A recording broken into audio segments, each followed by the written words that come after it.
Hi, I'm Sylvia Porras. I go to New Mexico State University, and I did my research on migrant farm working college students and their financial practices. Migrant farm workers are individuals who migrate across the country in search of farm work or industry work. The migrant lifestyle is oftentimes characterized by unstable sources of income that shape the cultural background and ideologies in these communities. Such financial practices are passed down to migrant children who then go to college and may use the same financial practices as those of their parents. Using funds of knowledge and consejos, the purpose of the study was to explore how one migrant farm working college student's family influences her financial practices. Ultimately, the goal was to help college advisors and administrators understand how to incorporate these students' backgrounds into their services and their offices.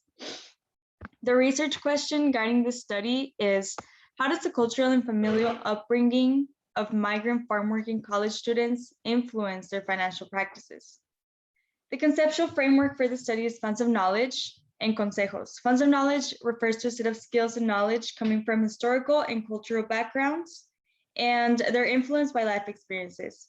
Consejos are pieces of advice primarily used in Latinx immigrant households, and in this framework, they're a subset of funds of knowledge found between the student and their parents.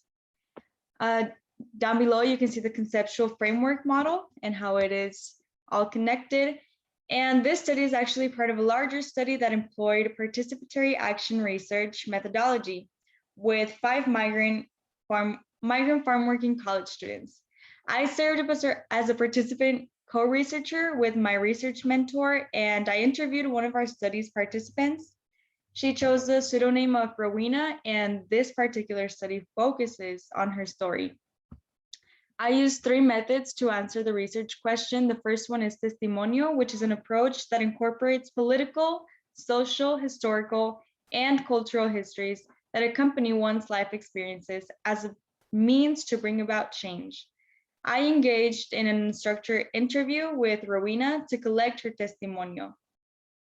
An educational journey map was the second one, and Rowena outlined her experience with education prior to going to college. And down below, you can also see the educational journey map that Rowena created on her experiences before college. And the last one was memo writing, memos.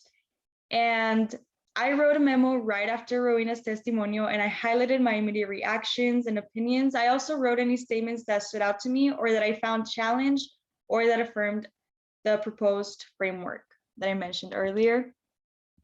I wrote my findings in the form of a vignette, and down below you can see the vignette.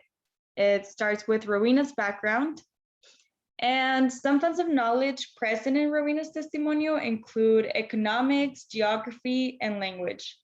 For example, Rowena has 2 jobs, and she also received a refund from school. However, she saved this money and even offered it to her mother to help with the down payment for a house.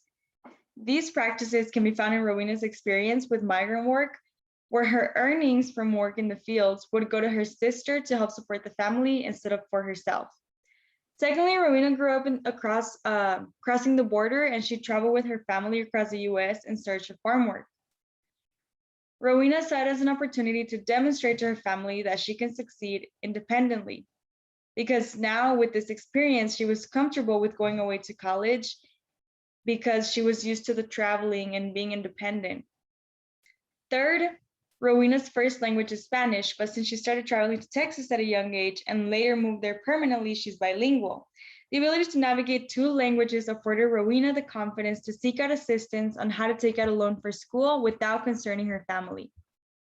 In terms of consejos, Rowena's mother always told her, "Pórtate bien," which is behave yourself.